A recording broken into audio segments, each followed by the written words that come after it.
അമ്മ സംഘടനയുടെ നേതൃസ്ഥാനത്ത് വന്ന നമ്മുടെ സിദ്ദിഖ് സാറിന് ഇരിക്കട്ടെ ഒരു ബിഗ് സല്യൂട്ട്. പിന്നെ ചെകുത്താൻ എന്ന് പേരുള്ള തേർഡ് റേറ്റ് ചെറ്റെ, എടാ നറി പറയുന്നതുകൊണ്ട് നിനക്കൊന്നും തോന്നരുത്. ഹലോ നമസ്കാരം. ഈ നിൽക്കുന്ന മുതലിനെ വേണമെങ്കിൽ അത് കണ്ടു. അജു അലക്സ് ചെകുത്താൻ എന്നുള്ള അപരനാമത്തെ അറിയപ്പെടുന്ന തനി ചെകുത്താൻ. ചെകുത്താൻ ഇതിനേക്കാളും മാന്യതയും ഇച്ചിരിയും കൂടെ വിവരവും ബുദ്ധിയെങ്കിലും ഉണ്ട്. ഇവൻ അതുമില്ല. ചെകുത്താന്റെ പേര് കൂടി കളങ്കപ്പെടുത്താനായിട്ടുണ്ടായ ഒരു നാറി എന്ന് തന്നെ പറയാം. കാരണം കുറെ നാളായിട്ട് ഇവൻ നമ്മുടെ ലാലേട്ടനെ വിറ്റ് ജീവിക്കുന്നുണ്ട്. ലാലേട്ടനെന്നല്ല, ഒരുമാതിരിപ്പെട്ട അന്തസ്സും വൃത്തിയുള്ളവന്മാരെ എല്ലാം കയറി ചൊറിയുന്നുണ്ട്. കാരണം അതൊന്നും ഇല്ലാത്ത ഒരു നാറിയാണ് ഇവൻ. കാരണം പൃഥുശൂന്യൻ എന്ന് വരെ നമ്മുടെ മോഹൻലാലിനെ ഇവൻ അടച്ചാക്ഷേപിച്ച വീഡിയോ ആണ് കഴിഞ്ഞ വർഷം നമ്മൾ മാധ്യമങ്ങളിൽ കണ്ടത്. ഇന്ന് അവൻ കൂട്ടിക്കേറി. കൂട്ടിക്കേറിയെന്ന് വെച്ച് കഴിഞ്ഞാൽ കൂട്ടിക്കയറ്റിയതും ലാലേട്ടനായിരിക്കത്തില്ല. ലാലേട്ടൻ ഇവനെയൊക്കെ കൂട്ടിക്കയറ്റണമെങ്കിൽ വർഷങ്ങൾക്ക് മുമ്പ് കൂട്ടിക്കയറ്റാം. കാരണം ലാലേട്ടനെ വിറ്റ് ഇവൻ തിന്ന് ജീവിക്കാൻ തുടങ്ങിയിട്ട് കുറെ നാളായി. ഒരു എലിയെ കൊല്ലാൻ നമ്മൾ ഒരു കാരണവശാലും ഒരു വലിയ പീരങ്കി എടുത്തിട്ട് പിടക്കേണ്ട കാര്യമില്ല. ഇവനെന്ന് വെച്ചാൽ അടിച്ചില് മതി. കാരണം അതിനുള്ള സമയവും സാഹചര്യവും, പിന്നെ ഇവനെപ്പോലുള്ളൊരു ഊളയുടെ പുറകിൽ പോകാനുള്ള സമയവും സാഹചര്യവും അദ്ദേഹത്തിന് കാണത്തില്ല. അദ്ദേഹം പണ്ടേ വിട്ടതാണ് ഇവനെ. പക്ഷെ ഇന്ന് നമ്മുടെ അമ്മ സംഘടനയുടെ നേതൃസ്ഥാനത്ത് വന്ന നമ്മുടെ സിദ്ദിഖ് സാറിന് ഇരിക്കട്ടെ ഒരു ബിഗ് സല്യൂട്ട്. അദ്ദേഹം കാണിച്ചൊരു പണി.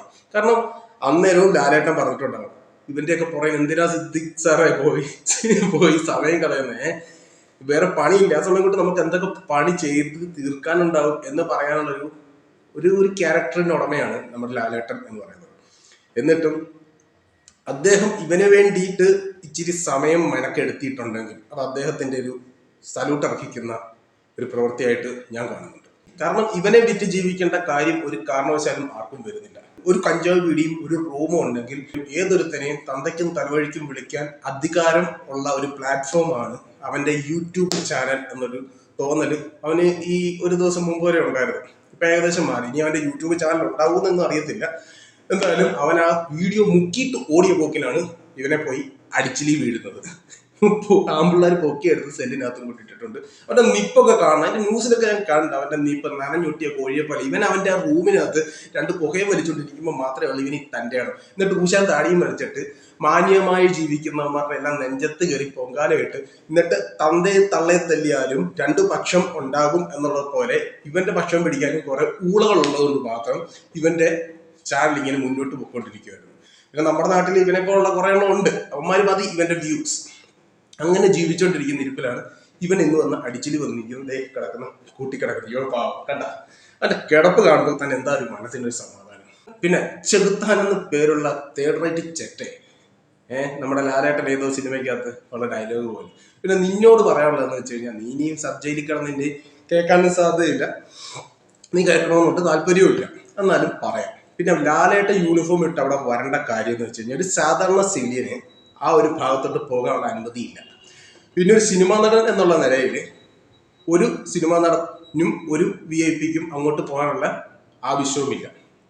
പിന്നെ ഇദ്ദേഹം പോകേണ്ട കാര്യം എന്ന് വെച്ച് കഴിഞ്ഞാൽ ടെറിട്ടോറിയൽ ആർമിയുടെ ഒരു ഭാഗമായതുകൊണ്ട് ആ ഒരു ആർമിയിൽ ലെഫ്റ്റനന്റ് കേണൽ എന്നുള്ളൊരു പദവി അലങ്കരിക്കുന്നതുകൊണ്ടും അദ്ദേഹത്തിന്റെ ഫോഴ്സ് അല്ലെങ്കിൽ അദ്ദേഹത്തിന്റെ യൂണിറ്റ് കണ്ണൂരിലുള്ള 122ാം ബറ്റാലിയന്റെ അംഗമായതുകൊണ്ടും അദ്ദേഹത്തിന്റെ ആ ഒരു യൂണിറ്റ് അവിടെ പ്രവർത്തിക്കുന്നത് കൊണ്ടും അത് അന്വേഷിക്കാൻ അദ്ദേഹത്തിന് ഔദ്യോഗികമായി പോകേണ്ട ഒരു ചുമതലയുണ്ട്. അതുകൊണ്ട് മാത്രമാണ് അദ്ദേഹം അവിടെ എത്തിയത്. അല്ലാതെ നിന്നെ പോലെ റൂമിനകത്ത് അടച്ചിരുന്ന് തന്തയ്ക്കും തലവഴിക്കും വിളിക്കുന്നതല്ല അദ്ദേഹത്തിന്റെ കർത്തവ്യം അല്ലെങ്കിൽ അദ്ദേഹത്തിന്റെ ചുമതല, അദ്ദേഹം ഈ സമൂഹത്തിന് വേണ്ടി ചെയ്യുന്ന സേവനങ്ങൾ. പിന്നെ ലാലേട്ടൻ എന്ത് കൊടുത്തു, എങ്ങനെ കൊടുത്തു എന്നൊക്കെ നീ ചോദിക്കുന്ന ഒരു ചോദ്യമുണ്ട്. ആ അദ്ദേഹത്തിന്റെ വിശ്വശാന്തി ഫൗണ്ടേഷന്റെ കെയർ ഓഫില് ധനസഹായമായിട്ട് അദ്ദേഹം എത്ര കോടികൾ കൊടുത്തിട്ടുണ്ടെന്ന് നിനക്കറിയാം? നീ ഒരു രൂപ ഇതിനു വേണ്ടി മുടക്കിയിട്ടുണ്ടോ? എന്നിട്ടാണോ നീ കിടന്ന് ഊളത്തരം അടിക്കുന്നത്? നിനക്ക് നിന്റെ ചാനലല്ലാതെ നീ വേറെ ഏതെങ്കിലും ഒരു ചാനൽ നീ കാണാറുണ്ടോ? ഏതെങ്കിലും പത്രം നീ വായിക്കാറുണ്ടോ? പിന്നെ നീ ചോദിക്കുന്നത് പോലെ യൂണിഫോം ഇട്ടുകൊണ്ട് അദ്ദേഹത്തിന് അവിടെ അദ്ദേഹമല്ല നീ അങ്ങേർക്ക് അവിടെ ചെല്ലേണ്ട ആവശ്യം എന്തായിരുന്നു? എടാ നറി പറയുന്നതുകൊണ്ട് നിനക്കൊന്നും തോന്നരുത്.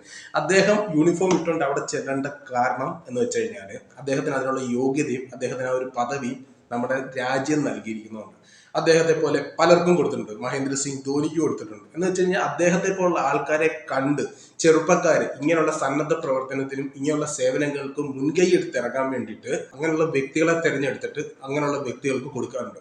നിന്നെ പോലുള്ള കഴിവ് കെട്ടതെന്ന് പറയാൻ പറ്റത്തില്ല, നല്ല വൃത്തിക്കുള്ള വാക്കാ പറയേണ്ടത്. പക്ഷെ പറയാനുള്ള പ്ലാറ്റ്ഫോം അല്ലാത്തതുകൊണ്ട് ദൈവം സാധിച്ച് നിന്നെ നേരിട്ട് കാണാൻ ഒരു സാഹചര്യം ഉണ്ടായി കഴിയുമ്പോൾ ചെവി ഒന്ന് പറഞ്ഞു തരാം. അങ്ങനെയുള്ള നിന്നെപ്പോലുള്ളവന്മാർക്ക് കണ്ട കഞ്ചാവും വലിച്ച് കള്ളും കുടിച്ച് സാമൂഹിക വിപത്തായിട്ട് ഒരു ദുരന്തമായിട്ട് ഒരു മുറിക്കകത്ത് അടച്ചിരുന്ന് തലപിടിത്തരവും തന്തേലഴിയും മാത്രം പറഞ്ഞ് ശീലമല്ല നിന്നെ പോലുള്ളവന്മാർക്ക്. അങ്ങനെയുള്ള നിന്നോടൊക്കെ ഇദ്ദേഹത്തിന് വന്നിട്ട് ഡയറക്റ്റ് ആയിട്ടൊന്ന് സംസാരിക്കാൻ, അല്ലെങ്കിൽ ഒരു പ്ലാറ്റ്ഫോമിൽ കൂടെ പോലും നിന്റെ പേരെടുത്ത് മെൻഷൻ ചെയ്യാൻ പോലും അദ്ദേഹത്തിന് ലജ്ജ കാണും. അതുകൊണ്ട് മാത്രമാടാ മോനെ നീ ഇത്രയും നാൾ ഈ കിടന്ന് തുള്ളിയത്. ആ സിദ്ദിഖ് സാറ് ചുമ്മാതൊരു പട്ടം പറത്തി കഴിഞ്ഞപ്പോൾ കഴിഞ്ഞേ ഇത്രയേ ഉള്ളു നീ എന്ന് നീ അത് മനസ്സിലാക്കി അതിനകത്ത് കിടന്നൊന്ന് വിശ്രമിക്കുക.